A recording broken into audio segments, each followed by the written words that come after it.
Test 1, 2, hey, good morning. Great to see all you guys. You too, Whitney? There she is. Anyway, it's been a long time since we've done this before. I thank God for all of you being here and for me being here too. All right, this is not a political talk, okay? This is not a political talk. I'm not making any statements, but we're going to talk about ATF, okay? At least a couple of those things are probably partial to most spey casters, the first two. Actually, I'm not talking about BATF. I'm talking about alignment, tension, and force, okay? Why am I talking about alignment, tension, and force? Okay? It's the ATF, we're from the government and we're here to help you kind of thing. How many of you have been fishing during a long day of fishing and your casting is going that way? How many of you have ever had that happen? Okay, if you're not raising your hand, you're lying, okay? Because it happens to everybody, okay? So I'll be casting, okay, and I'll think, oh man, that was a good cast. Then I'll do something like this, and not so good, okay? That happens to all of us. Don't feel embarrassed. People like me really feel embarrassed, but don't you feel embarrassed. That happens to everybody, including Whitney, okay? It even happens to Whitney, and that's unusual. But when that happens, I have to sit there and analyze, why am I screwing up, okay? Why did that cast fail, and why do I suck right now, okay? And usually it has to do with alignment problems. Okay, when I say alignment, I'm talking about the anchor location versus the D-loop location. They should be close to being in line with each other and the target, all right? So D-loop back there, anchor over here, target opposite direction. Now, another thing that usually happens, the other thing that I check out is how many of you have ever had slack in your line when you try to make a cast? Slack is your biggest enemy when you're fly casting, okay? Slack. So if you're a slacker, you better get better, McFly. We're not going to have that happen anymore. Okay, so slack, I lose tension. Okay, you want to be part of the church of constant tension. I'm not talking about marriage, I'm talking about fly fishing, okay? So constant tension means I'm moving my rod the whole time, okay? When I move my rod, it may be slower, faster, whatever, but it's a smooth movement. The more flex I can keep in my rod around the turn at key position and over the top towards my forward cast, that's an edge, okay? The edge that most great competitors have against their the folks that they want to better, okay? They can carry that edge into a cast much better than their opponents, okay? And so they'll make a lift, they'll come around, and boom, they've got everything in tension, which allows them to have preloading back here where you want it, and then when you start on your forward cast with a lot of power, everything's stretched out real nice, okay? Last but not least, force, okay?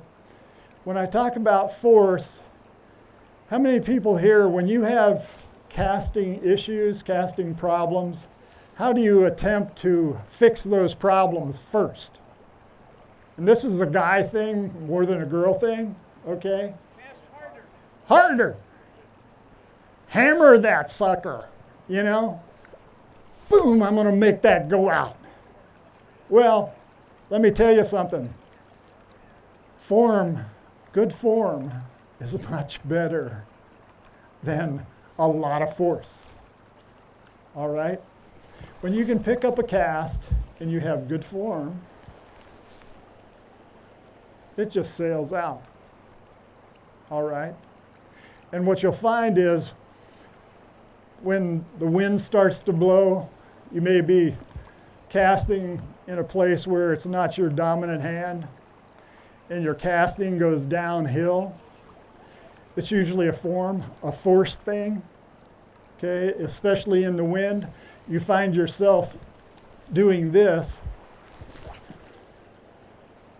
okay, trying to think you're going to force more energy into the line, and rather than making it go farther, it goes out there, the wind's coming upstream or downstream, and it takes a hold of your fly line, and it doesn't roll out properly, and it collapses, all right? Whereas, and what do I do in those situations? I check alignment, I check my tension, and I also check my power, my force. Okay, and what I find is if I just get in rhythm with the rod and do what the rod likes, that's the most important thing. Throw a nice formed loop, hopefully a narrow loop in the wind, and that's going to fly better than one that's overpowered like this. That's overpowered.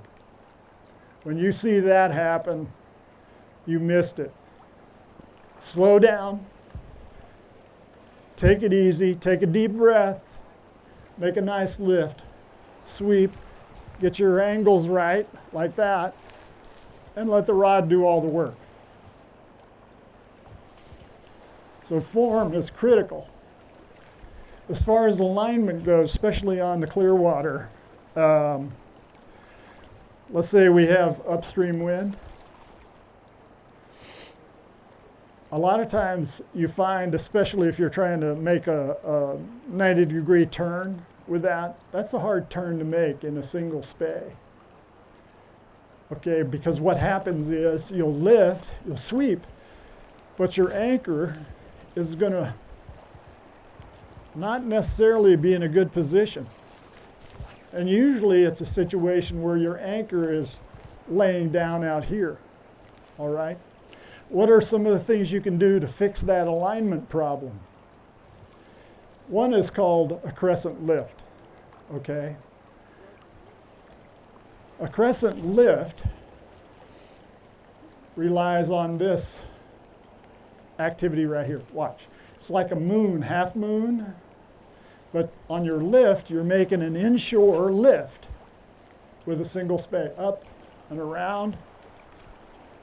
And what will happen is that line will follow and it'll fall out away from your rod tip. Okay, your rod tip's here. I want that anchor to be on the right of my rod tip at 45 degrees.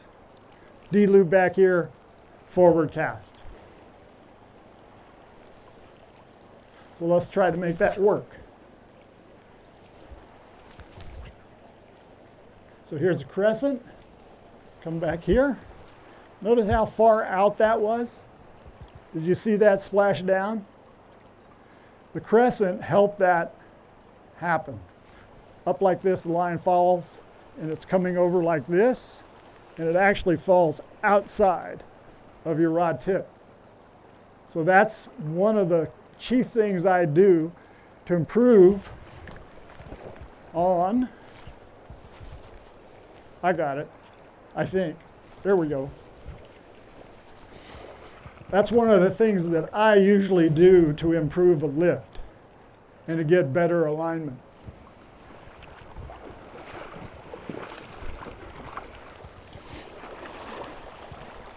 So let's do another one. Crescent. There we go. nice and out. That's where you want it. The other thing I do is, if you think about rope and a pulley, I try to think about a pulley right where I want my anchor. And when I come around, when I make that move to drive the D-loop and also set the anchor, I try to think I'm pulling like this against a pulley right out here. Okay? Fact is, your fly line wants to act, it stiffens up under tension. Okay? And so when that happens, you can actually deal with, you can make a fly line do things, like turn around a corner. All right? So if I come over here and then drive this way, the line goes shooting like this and then lands at an anchor out here where I want it, and the D-loop goes shooting back, opposite target. Let's see if I can demonstrate that one.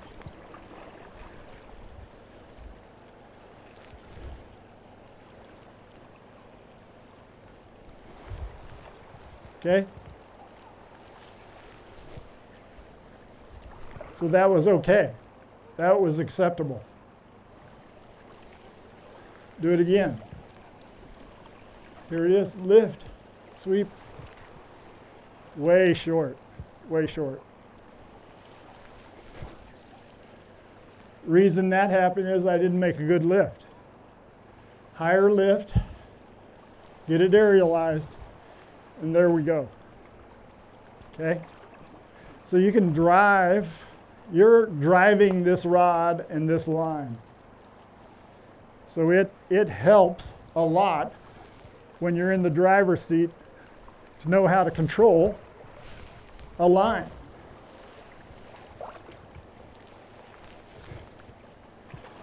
Here it is, lift, get it out of the water, drive back, forward cast.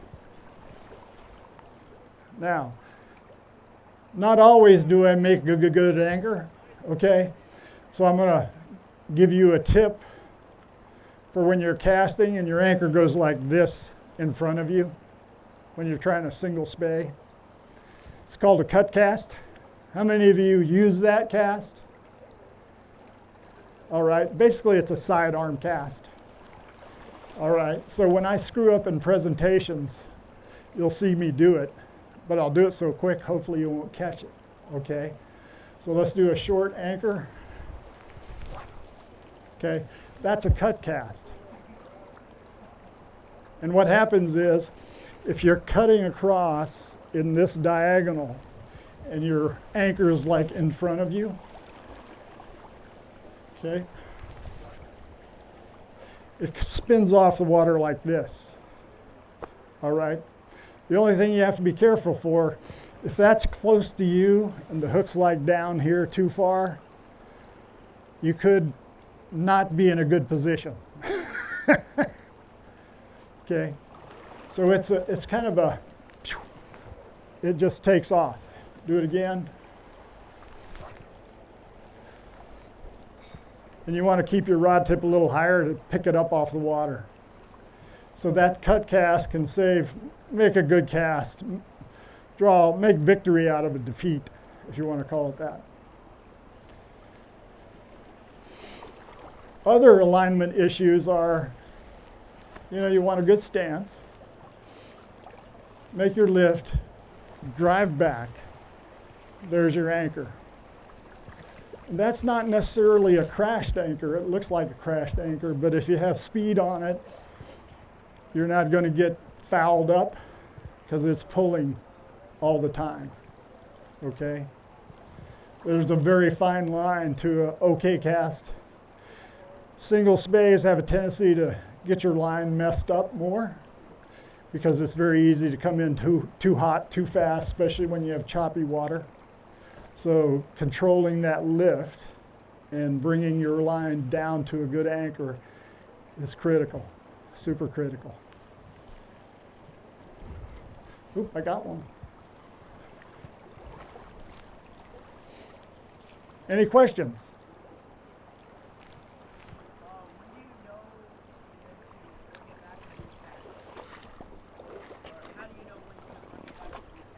How do you know when to make your lift and cast again?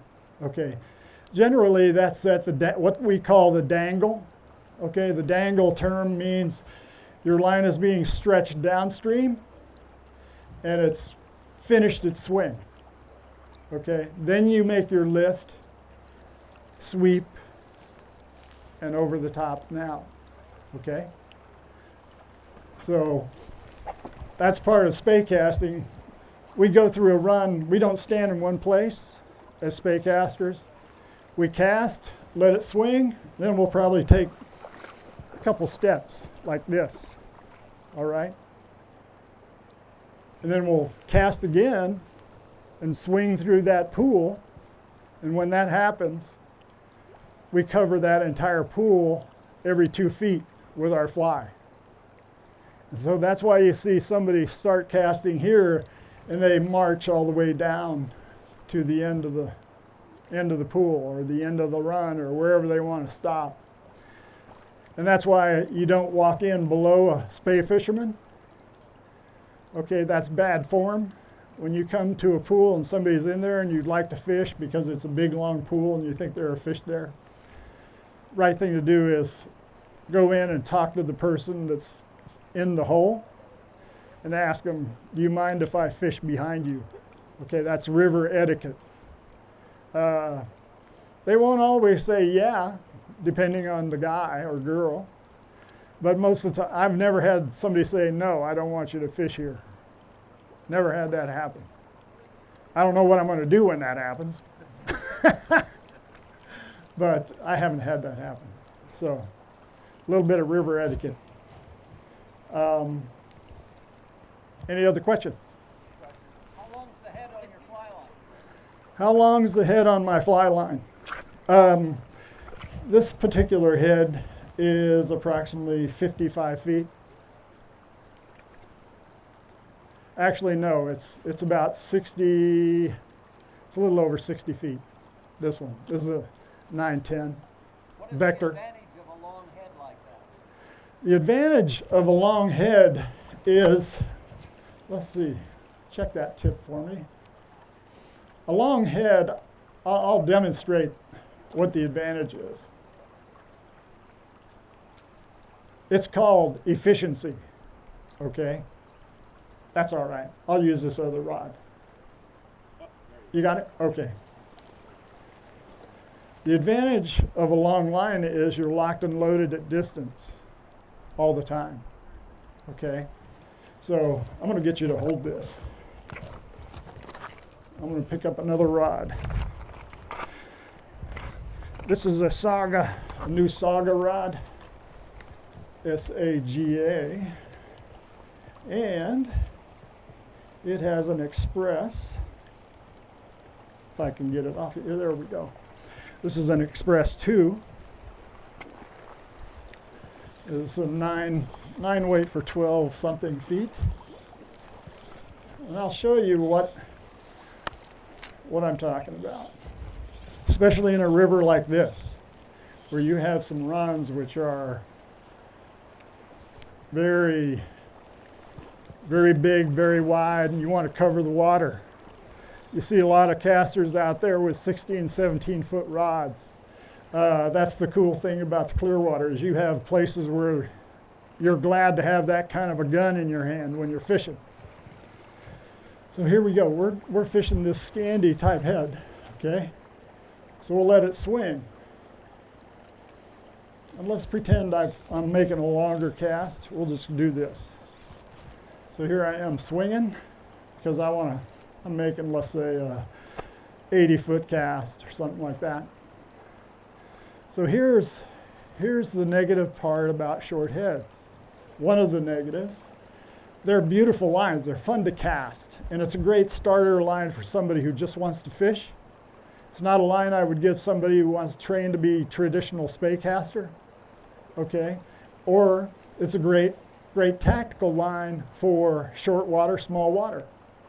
I don't have any, the Express is one of my favorite lines too. But I'm typically a more long line kind of guy. But 1, 2, 3, 4, 5, 6, 7, Now I can make a cast, okay? If I'm casting a long way, so I'll make another cast, right? And I've got to do it all over again. So here it is. 1, 2, 3, 4, 5, 6, 7, 8, 9, 10, 11. Now I can make another cast. The problem is I've got all this to deal with, and I just lost about 10 seconds on every cast. Whereas with a long line like that, casting the same distance, I can lift it up and make that cast a lot quicker. So let me demonstrate that.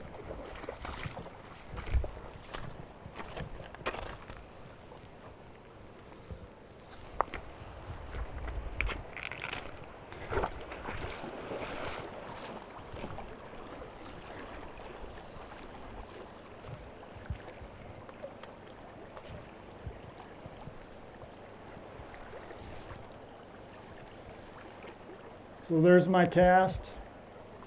Let me get the head out here. There we go.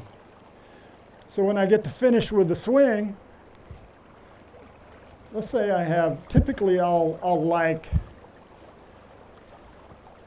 2 strips out from my hold point. Reason I do that is when I'm ready to cast, I can make 1, 2 strips. What that does brings my fly and the line up to the top of the water surface. Now I can easily lift it, make the cast. Take a couple steps, fish. Okay. When you take your steps is up to you. How many people take their steps after they cast? I'm just taking, this is for me, not for you.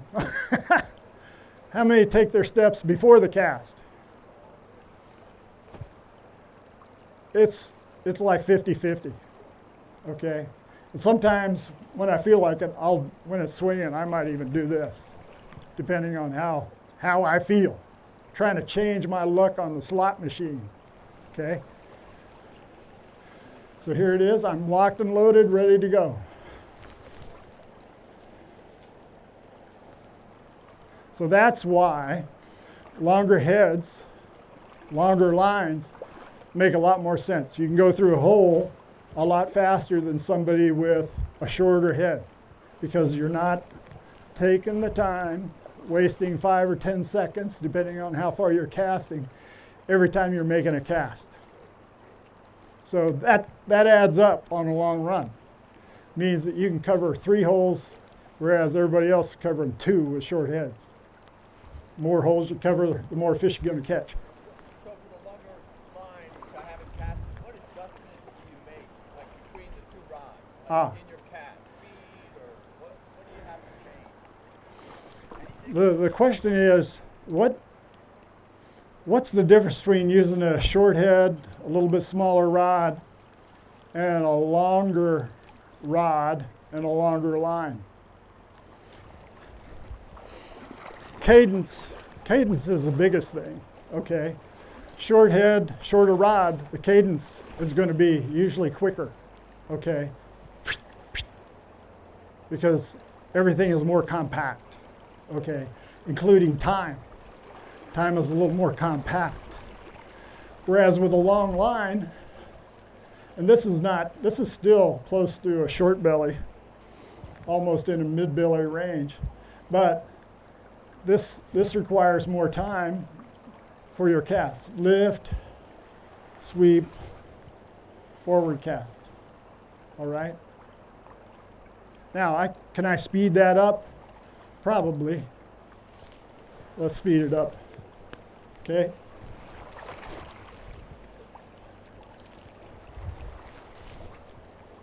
We can speed it up. But speed is up to you.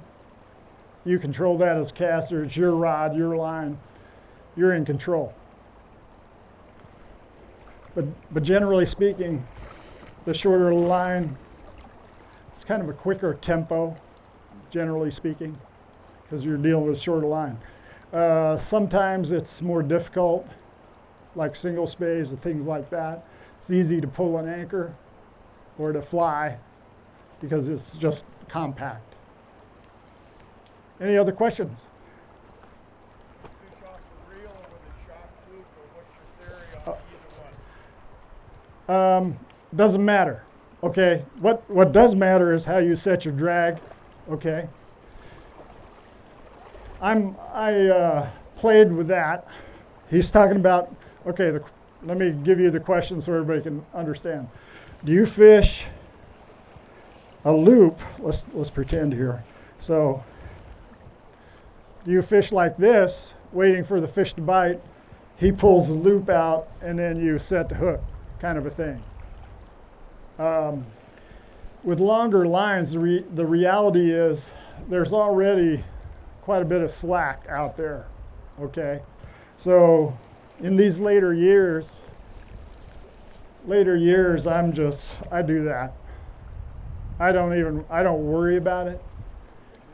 I can't find any catch rate difference, okay, between having that or having that. I would say do that thing that gives you the most faith in your fishing. Because that's always important when you're casting, okay? Have faith in your fly, your line, your rod, and your technique.